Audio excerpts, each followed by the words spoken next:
Big story that we've been following. Charlie Kirk and Candace Owens, both regulars on the program, harassed at a cafe in Philadelphia by those Antifa people. Well, Candace Owens was on with us yesterday. Roll that tape. They threw eggs at Charlie. They obviously threw water at him. And the police officers, they were phenomenal. And as I pointed out before, this was an all-black police force, all-black and Hispanic police force. And they were really great. And they asked Charlie if he wanted to press charges. And he said, no, I'm not going to turn them into martyrs. Charlie Kirk would not press charges. And Charlie is with us right now. I'm going to take issue with you, Charlie. You behaved like a class act. You were not a martyr. Good.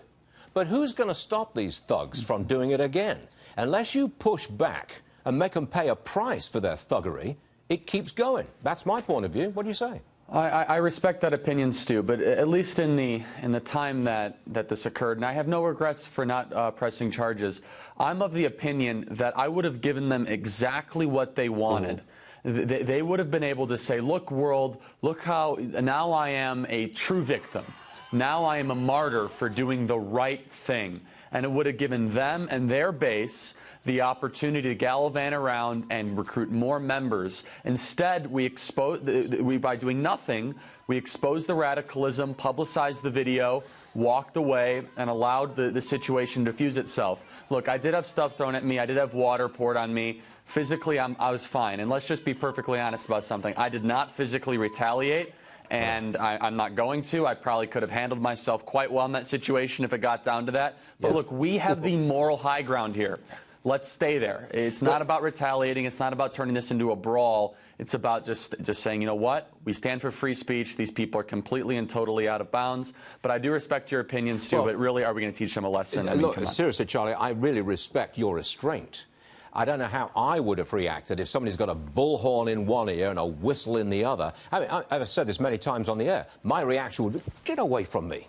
At which point, I would have touched them. And when you touch anybody, those people especially, that is an assault. And you're quite right. You have to show restraint in that sense. But I still think you should have turned to the cops and said, hey, arrest them. Right. So I was talking to one of the police officers, and look, I sympathize with them because they have to show such great restraint. Just to give the viewers at home an understanding of who these people are, and these are not protesters, as Rush Limbaugh said so beautifully yesterday. This is a mob. This was an angry mob. Protesters are people that peacefully are, you know, they express their First Amendment rights. These are provocateurs. These are instigators. And they wanted us to react against them. That's what they wanted. Well, hold on a second, Charlie. Candace told us yesterday, I think off camera actually, that these people are actually paid like $20 an hour. They are paid protesters. Is that accurate? Do you know that that's accurate? So we do not have direct evidence to suggest that, but let's just look at the facts. 8 a.m. on a Monday morning, they're able to mobilize 50 people against us because they sighted us through a window, you know, eating breakfast. I mean, you got to ask and beg the question, really? I mean, if there was not some sort of incentive structure or payment plan behind this, how on earth would they be able to mobilize that quickly, that efficiently, with the bullhorns, the signs, the whistles, and all sorts of choreography? So that's the evidence that we have against it. We obviously are not, we don't have, you know, anything beyond that. But this is something very troubling that people have to understand. There's an infrastructure to go against conservatives that support Donald Trump, and it's quite scary. Come on back real soon as you run up to your presidential campaign about 20 or 30 years from now.